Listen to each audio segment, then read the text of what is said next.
The Hanna House in southern Indianapolis, Indiana was once a symbol of the American dream, a vast farm, a luxurious home. But then it also became a witness to family tragedy, neglect, and according to its darkest legend, a secret grave for souls who perished in a fire.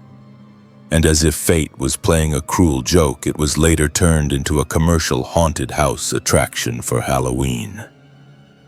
Each of these historical phases has layered on another level of energy, turning the Hanna House into one of the most heavily and complexly haunted locations in Indiana.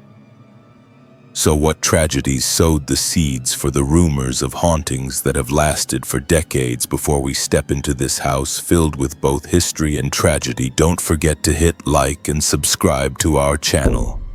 Your support is priceless motivation for us to continue our journey exploring the most chilling locations in the world. And now take a deep breath and prepare yourself. We are about to meet the unseen residents of the Hanna House.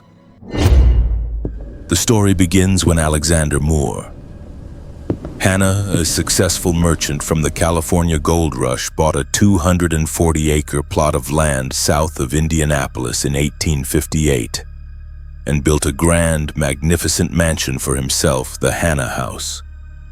A single man building a 24-room Italianate-style mansion. Life seemed complete when in 1872, at the age of 51, he married Elizabeth Jackson. But it was here, amidst the luxury and success, that the first tragedy quietly took root. On March 16, 1875, the only child Alexander and Elizabeth longed for was stillborn. This grief seemed to haunt Elizabeth. She passed away in 1888. Alexander lived for 7 more years alone in his mansion before passing away in 1895. With no heir, his farm was divided and sold off. The Hanna House sat empty for 4 years. The massive house became frighteningly empty. An Indianapolis psychic, Ms. Lynn Dorenwin, stated that she believes the child was born in a second-floor bedroom. And when people visit the Hanna family plot at Crown Hill Cemetery, they have found a small, unmarked gravestone the size of a newborn inscribed with only a single date. After the Hannas passed in 1899, the house was sold to Roman Euler, a local jeweler. The Euler family owned the house for decades until the 1960s. It was during this time, and especially afterward, that the darkest and most famous legend of the Hanna House began to form.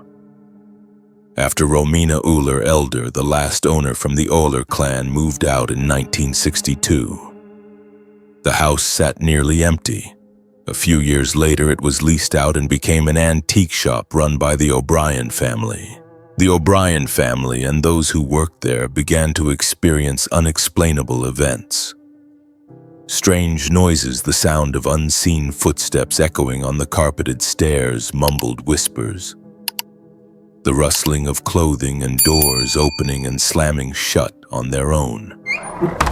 Objects moved on their own.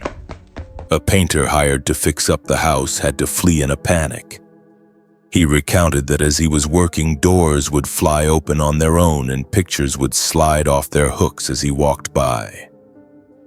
The last straw that made him run was when a spoon that Mrs. O'Brien had just placed on a tray suddenly flew across the room. Mrs. O'Brien recounted that early one evening, while the shop was still open, she looked up to the second floor and saw a man in a black suit walking across the hallway. Thinking it was a customer who had wandered off, she went upstairs to ask him down.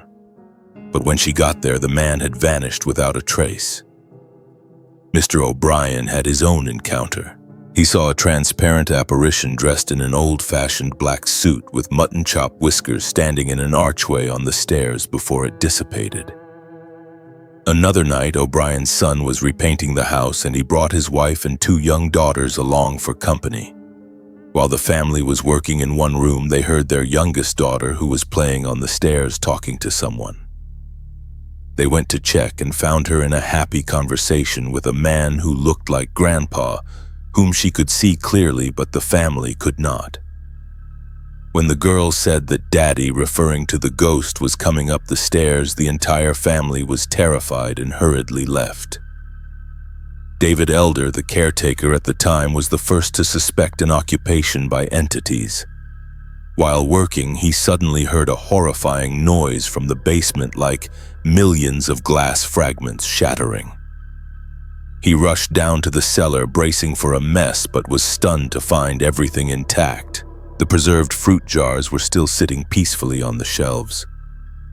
The sound had come from the very area where the enslaved people were rumored to be buried. Mr. O'Brien also frequently heard loud moans from the second-floor hallway while watching TV. One time he got so annoyed he shouted into the hallway, telling the ghost to stop bellyaching and leave them alone. Mr. O'Brien also witnessed the attic doorknob turn by itself and the door fly open. Strangely, after a period of constant terror, the O'Brien family reported that the activity seemed to stop completely in 1972. It was as if the spirits, after testing the new occupants, had finally accepted them. After the antique shop closed, the Hanna Mansion once again fell into a state of neglect, but its haunted reputation only grew. It became a legendary spot in Indianapolis.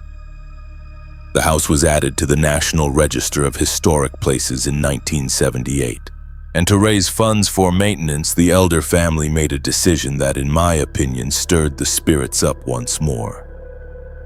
Starting in the 1980s, they turned the Hanna House into a commercial haunted attraction every Halloween.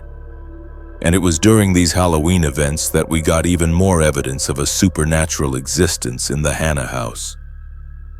A coordinator for the event recalled that while he and the staff were on break in the side kitchen next to the servants' stairs, they suddenly heard intense scratching sounds coming from inside the staircase wall. They rushed to check but could find no source for the sound. Another evening, he and a friend were the only ones in the mansion listening to spooky music from an installed sound system. Suddenly, the music stopped. When they went to check, they found the switch on the sound system had been flipped to off by someone. They turned it back on, and a little while later it was turned off again. It seemed a spirit was annoyed by their music and decided to pull the plug itself. In 1981, a television crew came to film a segment about the Halloween event. As the cameraman was standing at the entrance to the dining room, he commented on how scary it would be if the chandelier started to shake. Immediately, the chandelier began to sway back and forth in about a 6-inch arc, even though there was no wind or vibration.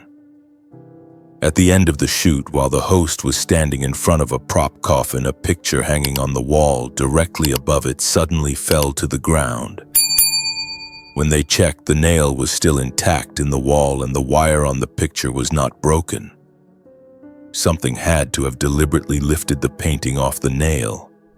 Clearly, using the Hanna House as a Halloween amusement had intensely agitated the spirits there. In the early 2010s, the house stopped operating as a Halloween scare attraction, and instead opened its doors for historical tours and overnight paranormal investigations, drawing ghost hunting groups from all over in search of evidence. Through decades of investigation, paranormal researchers and visitors have identified several primary resident spirits at the Hanna House, each with its own personality and territory. The ghost of Alexander Hanna in a black suit, often seen in the second-floor hallway or his old study. He might be the grandpa-like man the O'Brien's daughter saw. Elizabeth Hanna is considered the most tragic spirit. She's often seen near a second-floor window holding an invisible child and crying or staring wistfully outside. This is believed to be an image of her mourning her stillborn child. The stillborn infant spirit is tied to the second-floor bedroom where it was born and where its mother and maternal grandfather, Augustus, later passed.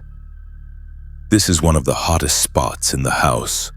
The strange smells are perhaps the most distinct phenomenon of the Hanna House. The second-floor bedroom where the child was stillborn frequently emits a strong, foul odor of rotting flesh or death. But just seconds later, that horrible smell will vanish, replaced by the sweet scent of roses or lavender. The Hannah Mansion stands today as an important historical monument, but also as an unsolved spiritual mystery. Unlike many other haunted houses where we can point to a single tragedy, the Hannah house is covered in multiple layers of tragedy. Whether you believe in one story or all of them, it's hard to deny that the energy at the Hannah house is real and incredibly strong. Thank you for joining me in exploring this historic and haunting home. Don't forget to like, share, and subscribe to continue this journey with us, uncovering the most terrifying mysteries. Goodbye and see you next time.